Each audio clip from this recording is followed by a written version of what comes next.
Vamos a hablar un poco de generalidades de la superestructura y qué es lo que hay que tener en cuenta en primera instancia en un análisis. Bueno, primero un comentario sobre la importancia de los métodos computacionales. Ustedes ya han nacido con las computadoras, pero tengan en cuenta que unas cuantas décadas atrás se aplicaban métodos de cálculos manuales o mediante tablas. Entonces la aparición de las computadoras y los métodos de cálculo computacionales tienen muchas ventajas, pero hay que saber usarlos con precaución, que es lo que se comenta en esta primera parte. Las ventajas es que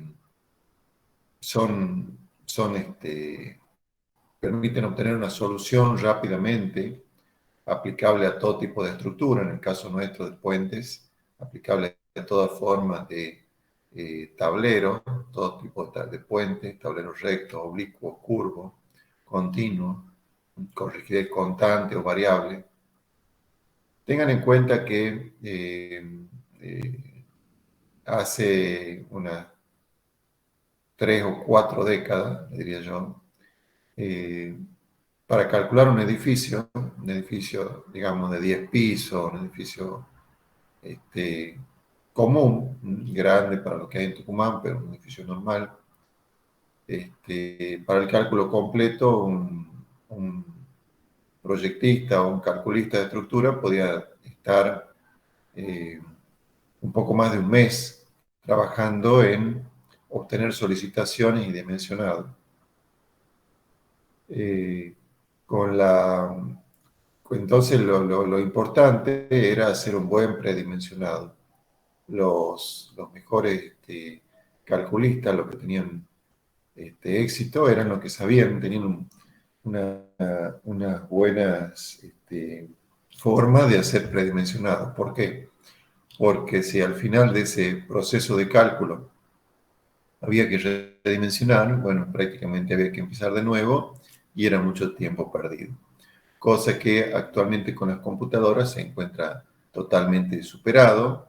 Ustedes saben hacer un modelo de un edificio, capaz que se lo puede hacer en una tarde, ¿no?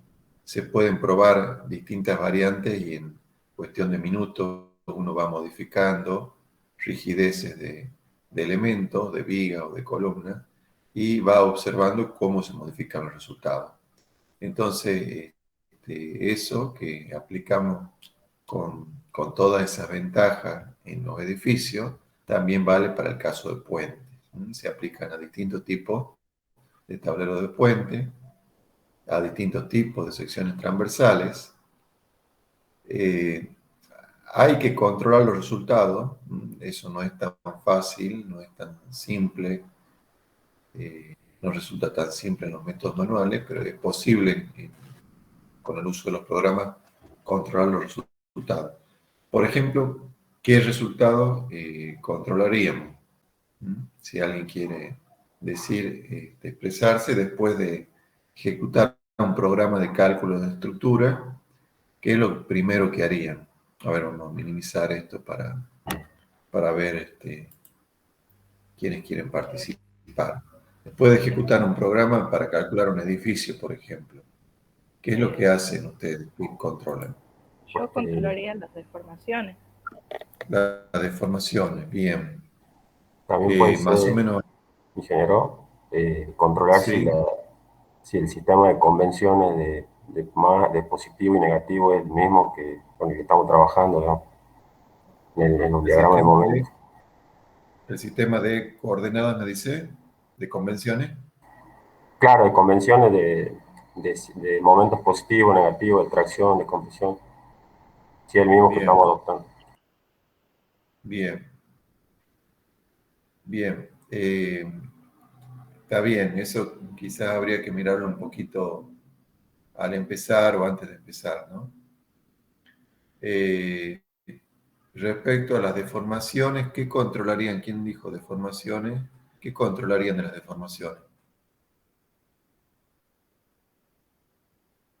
por ejemplo, en un edificio, en una viga continua, ¿qué controlarían? Las flechas. Las flechas, bien. Eh, ¿Y qué buscarían? O sea, las flechas, ¿en qué sentido? ¿A qué específicamente? ¿A qué se refiere? Que las flechas no superen el estado límite de servicio.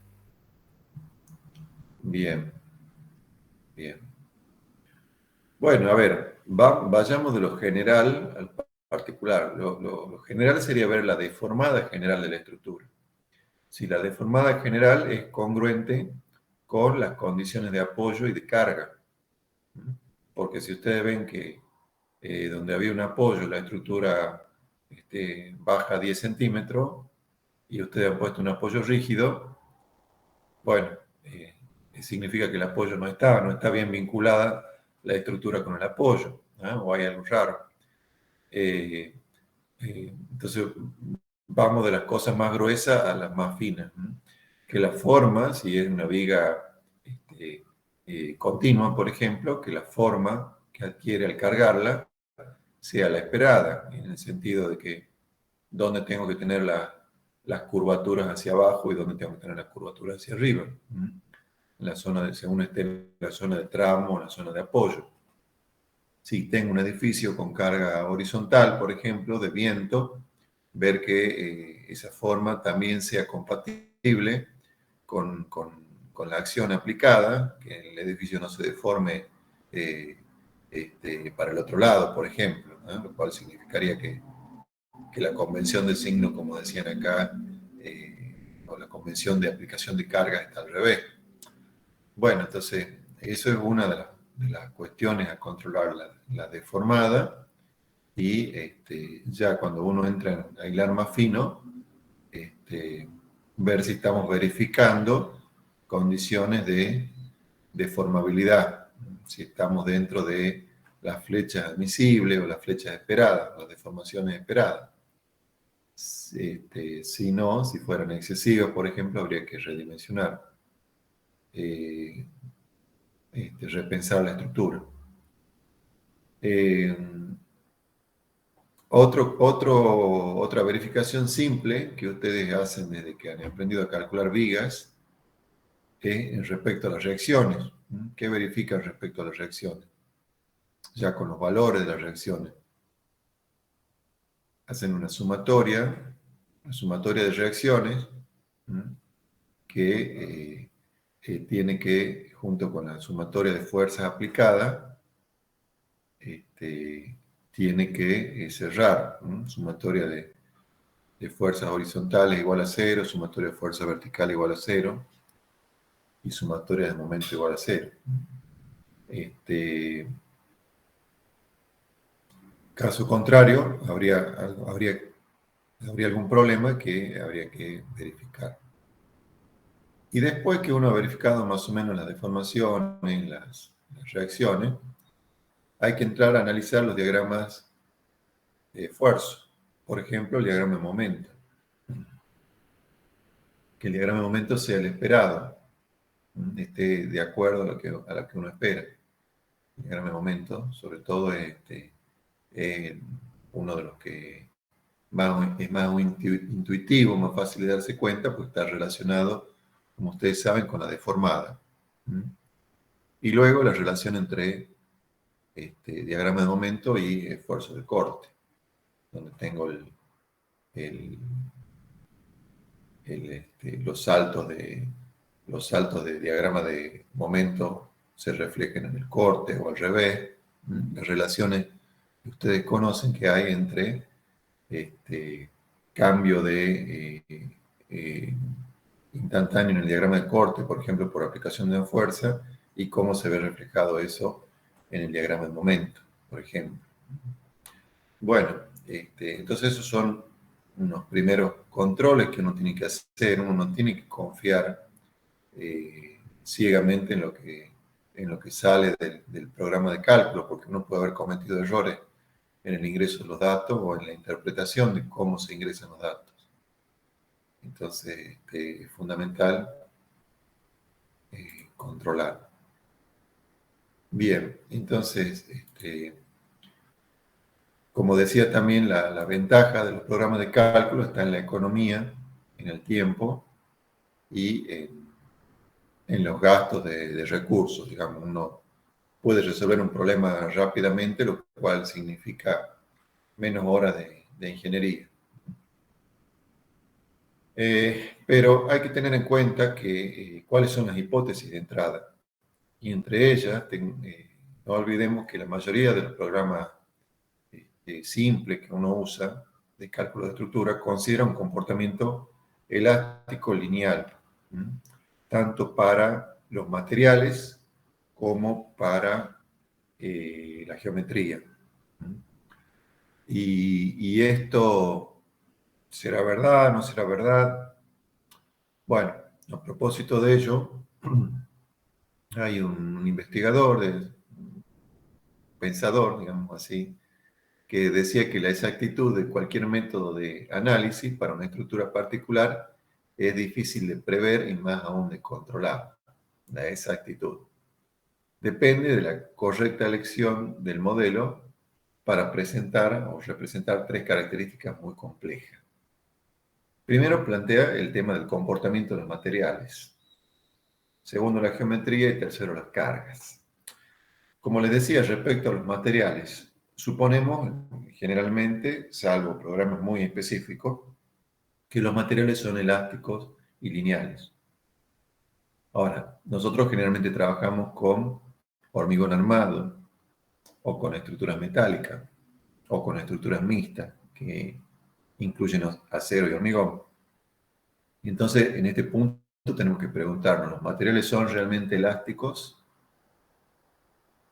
Bueno, sabemos que el acero, para niveles de carga este, por debajo de cierto valor que llamamos límite de proporcionalidad, tiene un comportamiento lineal elástico. ¿Qué quiere decir esto? Que la relación entre tensiones y deformaciones responde a una ley lineal, o sea que las tensiones son directamente proporcionales a las deformaciones, que es lo que dice la ley de Hooke. O, dicho en otras palabras, que un incremento de las acciones produce un incremento en la misma proporción de las deformaciones. Bien, esto que sabemos que resulta válido bajo ciertos niveles de carga para el acero, ¿qué pasa cuando nos vamos al hormigón? El hormigón ya no es tan así. El hormigón, como ustedes saben, tiene para niveles de carga muy, muy bajos, por debajo de la fisuración, uno podría considerar un comportamiento elástico lineal, pero una vez que aparece microfisuración, que aparece para cargas, ya para cargas de uso, ya normalmente tenemos microfisuraciones, ya el hormigón, si analizamos su comportamiento, carga de desplazamiento o tensión de formación, empieza a mostrar una ligera pérdida de linealidad. Y esa pérdida de linealidad se va incrementando a medida que incrementamos las acciones externas o las tensiones. Entonces, el hormigón, si bien lo podemos considerar elástico lineal para niveles de carga bajo, sabemos que es una aproximación que estamos haciendo, que tiene ciertos límites, cierto grado de validez. Digamos, si estamos con niveles de carga del 10 o el 20% de la tensión de rotura, podemos decir, bueno, estamos en una zona elástico lineal, del 30% de la tensión de rotura. Pero si ya estamos con un 50% de la tensión de rotura, ya seguramente estamos en una zona donde el comportamiento no es elástico lineal. Entre otras cosas, si yo en esa ecuación, en esa curva, tensión-deformación, por ejemplo, que puedo obtener en un ensayo, si yo he superado el 50% de la tensión última de la probeta y la descargo, van a ver que esa probeta no vuelve a su condición inicial, o sea que no recupera su estado de deformación original. ¿Por qué? Porque se ha producido un daño en el material. Eso se llama una deformación, ha quedado una deformación plástica o deformación remanente. Bueno, otro de los problemas que se nos presentan en las estructuras reales es la geometría. Piensen que cuando nosotros dibujamos una viga, la representamos por medio de una línea, ¿no? Y esto a veces puede ser cercano a la realidad, pero cuando estamos con un puente, la estructura es mucho más compleja y lo que hacemos nosotros es una representación simplificada de lo que es la realidad. Lo representamos, si estamos con un modelo, con una serie de barras, con una serie de elementos planos, o en algunos casos con elementos tridimensionales, que más o menos intentan adaptarse a la geometría real. Pero la geometría real de un puente es muy compleja. Entonces tenemos que tener en cuenta eso también, que nuestra geometría es una representación simplificada de la realidad. Y por último, las cargas. Las cargas reales, estamos aplicando cargas reales en las estructuras. Bueno, eso es una gran incertidumbre que hace que frecuentemente uno, para determinar la carga, tanto en un edificio como en un puente, se guíe mucho por estadística. Piensen cuando ustedes aplican una carga en un edificio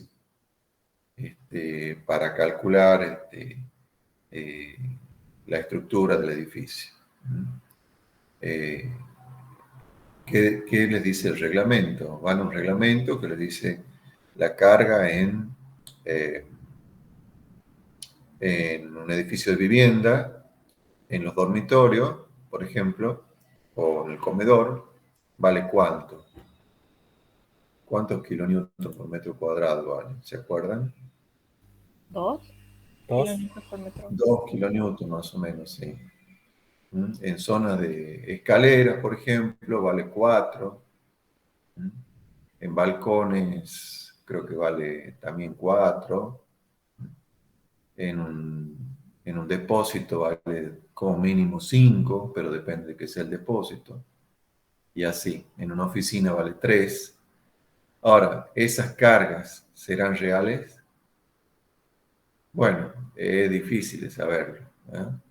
Si ustedes recorren un edificio de varios pisos y de varios departamentos y hicieran un estudio de qué carga hay en uno y en otro, podrían encontrar diferencias importantes. No todos los usuarios tienen el mismo tipo de muebles, algunos guardan más material bibliográfico que otros. Algunos tendrán eh, eh, un departamento con muy pocas muebles interiores y los otros tendrán totalmente contrario, lleno de cosas, ¿no? Entonces, las cargas reales responden, o las cargas que usamos responden a una representación simplificada y generalmente estadística de la realidad. Y lo mismo pasa, o más complicado, en el caso de los puentes. Las cargas van cambiando en el tiempo, a veces salen camiones con cargas diferentes, pero se trata de que las cargas por eje no cambien, porque los controles que se hacen en ruta son de cargas por eje, para que no produzcan daño en el pavimento. Pero bueno, si en un puente que estamos calculando va a pasar la máxima carga que uno usa en el cálculo, si va a pasar una vez en la vida útil, o va a pasar 50 veces en la vida útil, o no va a pasar nunca, y no lo sabemos. Eso es difícil de saber. Bueno, acá hay un artículo que les dejo para que lo lean y después les voy a hacer unas preguntas en la próxima clase sobre el tema, el mito de la caverna del ingeniero de estructuras. Lean y después vamos a hacer algunas preguntas sobre esto en la clase que viene. Ahora enseguida, antes de finalizar la clase, les voy a hacer unas preguntas sobre la charla del puente de Córdoba que han visto la semana pasada. Bueno, entonces este artículo que está en la dirección, el enlace está en la parte inferior de la proyección. Es el que les dejo para que analicen. Bueno, acá está con un color medio feo.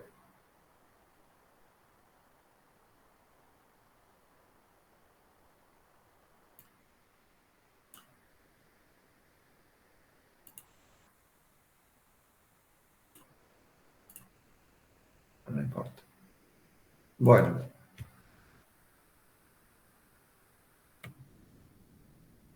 Comentarios generales sobre los tipos de superestructura de puente. Entonces, como decía, el cálculo computacional no es cuestión de usar la computadora y ya está todo listo. Hay que adecuarse, hay que comprender la estructura, comprender el comportamiento físico de la estructura. Y tener en cuenta el comportamiento físico y con el ingenio del proyectista, tratar de interpretar el resultado sin recurrir a complicadas teorías matemáticas. No es como me decía un contador hace mucho, que decía, bueno, ya ustedes tienen el programa de cálculo y ya está, ya como que ya cualquiera es ingeniero. Y bueno, no, eso es una visión muy errada de la realidad, ¿no? No es cuestión de tener el programa de cálculo ahí. Hay que saber ingresar los datos y hay que saber interpretar los datos.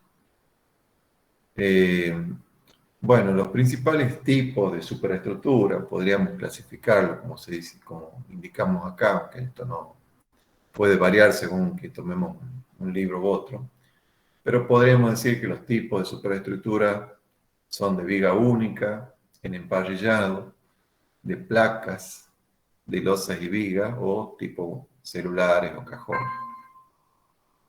De viga única sería una viga longitudinal, simplemente apoyada o continua, ¿sí? El caso típico es de un puente peatonal, un puente peatonal que a veces llamamos pasarela peatonal.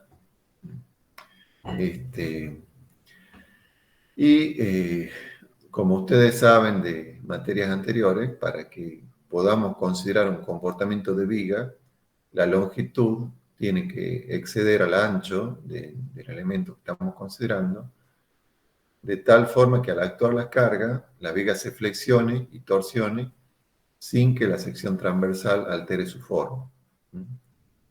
O sea que la dimensión principal de la viga tiene que ser varias veces superior a las dimensiones de la sección transversal. Bueno, algunos casos de puentes de viga, que son puentes peatonales, es como mostrado en esta figura, en esta fotografía, por ejemplo, se calculan como si fuera cualquier estructura de viga, ya sea simplemente apoyada o continua, según tenga o no continuidad.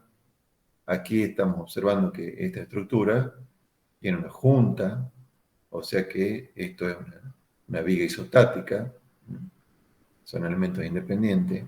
En cambio, en esta imagen anterior, fíjense que es una losa sin vigas, o acá hay aparentemente unos elementos metálicos. Sí, aparentemente esta es una estructura puramente metálica, un tablero metálico, con una chapa seguramente superior. Bueno, pero esto no tiene mayores problemas respecto a lo que ustedes ya saben de cálculo de vigas, de las materias de estabilidad y el dimensionado con la materia hormigón 1. Hay diseños más sofisticados, algunos de estos diseños se han ejecutado, otros son solo proyectos, pero digamos que no ofrece mayores problemas el cálculo de este tipo de estructura.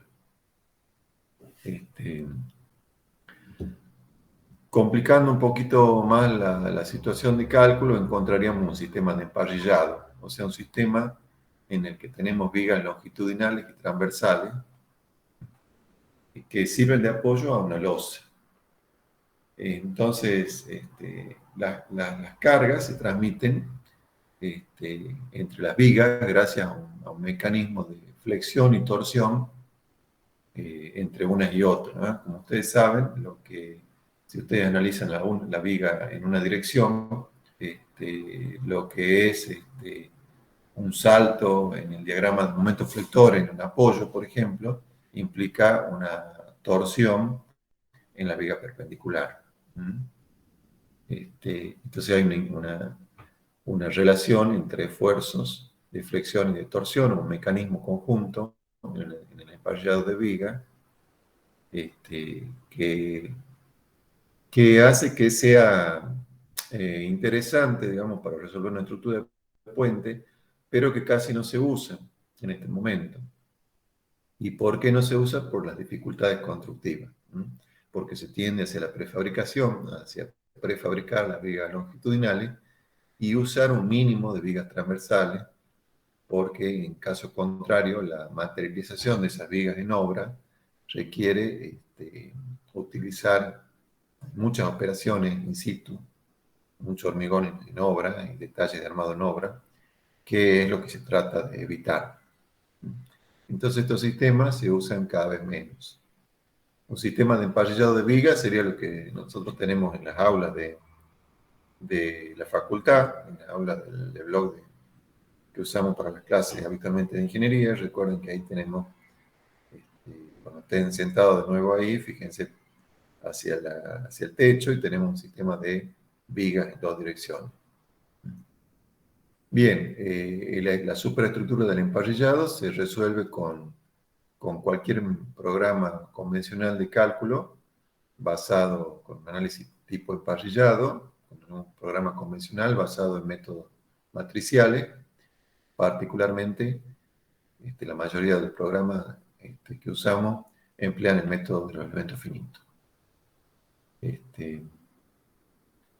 Otra opción es usar una placa, ¿no? Para la superestructura, una superestructura de placa, en la que tiene la ventaja de que se distribuye la flexión y la torsión en todas las direcciones dentro del plano. La placa es isótropa, o sea que tienen el mismo comportamiento en todas las direcciones, si su rigidez es constante en todas las direcciones, ¿no? Si no tenemos cambio de espesor. Y ortótropa, cuando tal rigidez varía al menos en dos direcciones perpendiculares. Bueno, la introducción de la armadura de la placa introduce cierta anisotropía u ortotropía.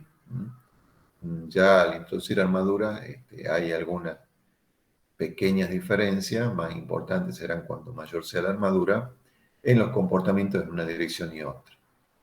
Pero no son detalles muy importantes. Entonces, como ya hemos mencionado anteriormente, las estructuras de placas se usan de superestructura de placas se usan para luces menores, como dice acá, hasta 25 metros. ¿Por qué? Porque para luces mayores, a 20 o 25 metros, ya el peso propio de la estructura es muy considerable. Y si decimos, bueno, a ver, ¿qué porcentaje del momento flector lo tenemos por peso propio y qué porcentaje lo tenemos por carga de uso? Y vamos a ver que el porcentaje de peso propio es cada vez mayor respecto al total. Entonces la estructura se torna antieconómica. Bueno, entonces de ahí ya vamos a ver cuáles son las otras variantes. Antes comentemos que esta placa puede estar formada también por una serie de vigas prefabricadas, como viguetas, como se muestra acá, sobre las cuales se cuela hormigón in situ. Claro está que esto ya no tiene un comportamiento isótropo, no es lo mismo el análisis en la dirección de las vigas, de las viguetas, que el análisis perpendicular a las mismas. Allí un ejemplo de viguetas prefabricadas con cierta armadura, que pueden ser de hormigón armado o pretensado, y se completa con una losa in situ que lleva alguna armadura mínima superior. Bien, cuando ya las luces son más importantes, digamos luces mayores de 15 metros, por decir algo, el peso propio comienza a tomar mucha importancia y es conveniente introducir huecos, como se muestra en esta figura, ya sea de sección circular o rectangular, para eliminar el material que menos colabora, que es el cercano al eje neutro. ¿Mm? Tenemos un esquema en la parte superior y, y otro esquema en la parte inferior de un puente real que hemos comentado en clases anteriores. Bien, bueno, así puede haber otro tipo de combinaciones, como la que se muestra en esta figura, para tratar de formar esa placa de la superestructura. En general, estos comportamientos, el análisis de estas estructuras, este, eh, acá se realiza en este momento con programas computacionales. Se puede hacer un primer tanteo con métodos manuales, con tablas, pero cuando uno hace el cálculo definitivo recurre a algún método computacional. Por ahí van a encontrar comentarios en estas proyecciones que son extraídos del resumen de la recopilación que hizo el ingeniero Putmani, y por ahí son cosas que han quedado superadas en el tiempo. Por ejemplo, dice acá que el análisis riguroso de la mayoría de las placas era hasta hace poco laborioso, aún por métodos computacionales, y que se podrían calcular considerando emparrillado de vigas longitudinales y transversales. Bueno, hoy en día con los programas que usan elementos de placa, ya no es complicado resolver una solución de este tipo. Eh, los métodos manuales de ese equipo pueden resultar eficientes en algunos tipos de tablero, pero su uso ha ido decreciendo progresivamente con el tiempo. Bueno, prácticamente todas las estructuras de puente en este momento, cuando uno quiere ya realizar un cálculo fino, tiene que realizar una modelación computacional. Acá les dejo también un enlace, vamos a entrar, de cómo realizar un análisis computacional o alguna pequeña idea, después vamos a ver en otras clases, cómo realizar un análisis de elementos finitos con elementos barra para tableros de losa maciza. Entonces, si bien esto vamos a ver más adelante, pero lo que uno hace es reemplazar la estructura real, la losa, en este caso, por un conjunto de barras en dos direcciones. Acá están representadas con color rojo y color azul. Entonces, lo que hace es, suponiendo que cumplamos con las condiciones de relaciones ancho-luz, etc., entonces lo que hacemos es reemplazar la estructura real, que es la placa, por un conjunto de vigas en dos direcciones. Acá hay algunos consejos de cuántas barras tomar, etc. Esas barras tienen unas propiedades geométricas que nosotros le ingresamos. Entonces esas barras simulan partecitas de la losa y están vinculadas todas unas con otras formando un emparrillado. Entonces, esto es como para que vayan teniendo una idea de a qué nos referimos cuando hablamos de modelación de una losa, en este caso, mediante un conjunto de barras, para resolverlas con un programa computacional basado en métodos de cálculo matricial, como puede ser el método de elementos finitos.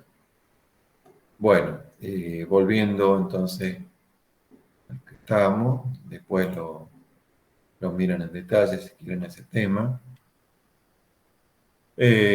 Pasamos entonces de lo que era la losa maciza a una superestructura formada por losas y vigas. Cuando ya entramos en luces más importantes, en lo que la placa o la losa maciza o la losa aún aligerada se vuelve una solución no conveniente por su peso propio importante, se recurre a una combinación de losa con viga conectada o solidaria.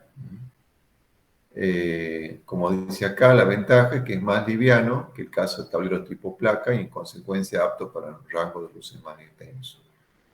¿Qué quiere decir esto? Que si comparamos una solución de resolver un puente de 30 metros con una losa maciza y resolverlo con una solución de vigas y losa, bueno, en la solución de vigas y losa seguramente habremos empleado mucho menos hormigón y será una solución más adecuada para ese caso. Bueno, podemos decir que las soluciones de superestructura de losa y vigas se dividen en dos grupos. Primero, aquellos en que las vigas están muy cerca una de otra o casi pegadas, que se denomina losa y viga contigua o yuxtapuesta. En cambio, cuando están separadas una de otra, se habla de losa y vigas espaciadas. Generalmente el primer caso es para luces más reducidas y el segundo caso para luces más importantes.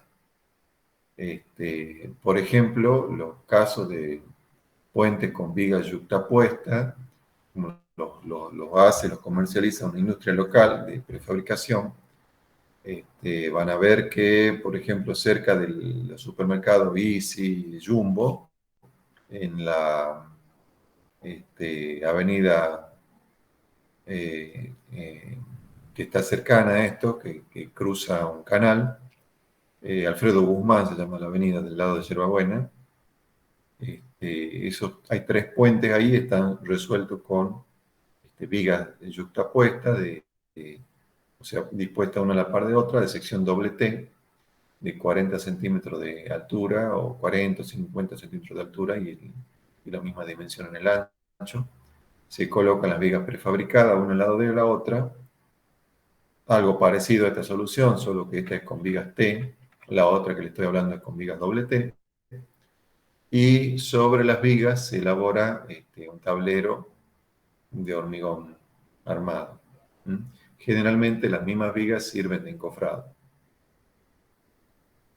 Bien, entonces en el caso A, en que las vigas están muy cercanas, casi tocándose, generalmente se usan vigas prefabricadas, pretensadas, y como decía, agregamos in situ una losa de hormigón armado que conecta a todas las vigas. En cambio, en el otro caso, que usamos para luces más grandes, ya las vigas están separadas una de otra. Esto lleva a que hay que usar algún encofrado, que puede ser recuperable o no, para elaborar in situ el tablero. Se disponen generalmente las vigas separadas a una distancia de 2 metros, 3 metros, 3 metros y medio, más o menos, por dar un orden de magnitud, entre ejes. Y la losa se cuela in situ, en la parte superior, o también la losa podría estar compuesta por segmentos o sectores prefabricados que se unen en obra.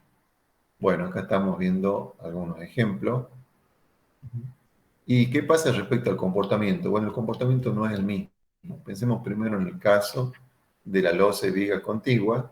Cuando actúa una carga, la losa se flexiona con una onda suave, pero prácticamente se comporta como si fuera una losa única. Actúa la carga y se flexiona como un conjunto, como una onda suave. A diferencia de la losa y viga espaciada. Cuando actúa la carga sobre una de las vigas, la placa no deforma según una única onda, sino como una onda continua transversalmente. Se comparen la deformada de la figura de la izquierda con la de la derecha y observen que los comportamientos son distintos. En un caso se comporta como una losa, prácticamente el de la izquierda, en cambio en el otro caso no deforma según una única onda. sino como una onda continua transversalmente.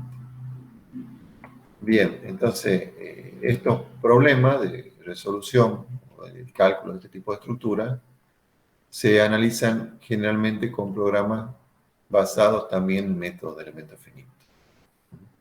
Por ejemplo, acá se muestran salidas de programas computacionales donde hay un tablero con un conjunto de 5 vigas, y en la figura inferior, por ejemplo, se analizan los momentos flectores para un estado de carga, para carga permanente, por ejemplo.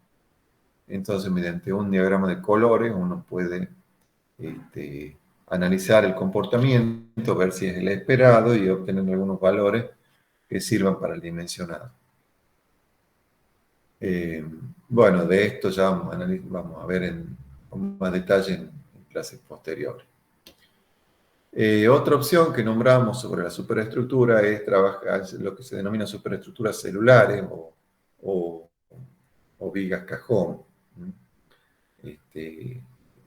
En realidad, podríamos hablar de placas multiceldas y de vigas cajón.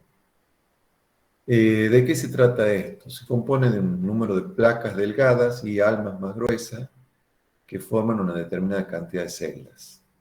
¿Cuándo se utilizan estas estructuras celulares? Cuando ya tenemos luces más importantes, digamos 30 metros o más. ¿Y qué es lo que se busca? Se busca un uso eficiente del material, bajo peso y una aceptable rigidez flexional y torsional. Este tipo de estructuras se puede construir in situ o pueden ser prefabricadas. A veces se distingue para describir el comportamiento de estos tableros, se los puede distinguir entre placas multiceldas y vigas cajón.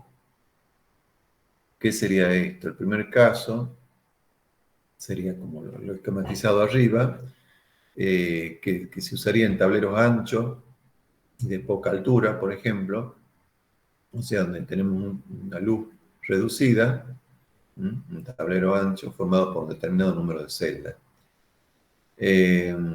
Esta sección transversal no se presta a la construcción prefabricada en base a dovelas, por ejemplo.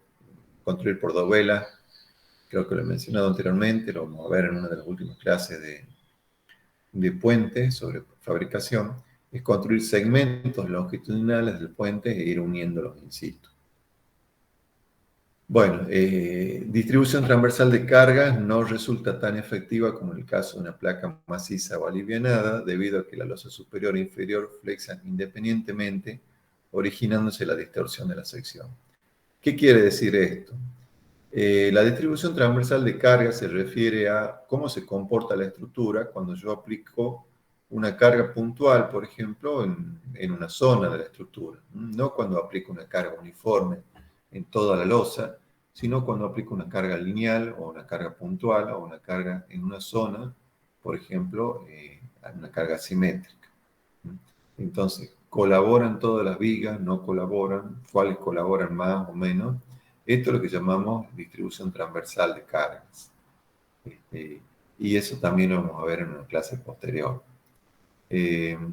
Entonces, como dice acá, este tipo de estructura con elementos huecos y así delgados, no es muy efectiva o no es tan efectiva como una placa maciza o alivianada en cuanto a la forma en que se distribuyen las cargas. En la placa maciza, si yo aplico una carga simétrica, se va a distribuir mejor que en una estructura como la de este esquema.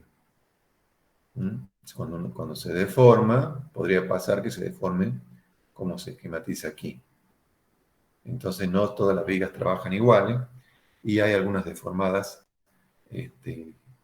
que son muy diferentes a la de una losa maciza. En cuanto a las perforaciones o los aligeramientos, llamados alveolos, podrían ser orificios cilíndricos o rectangulares, tratando de que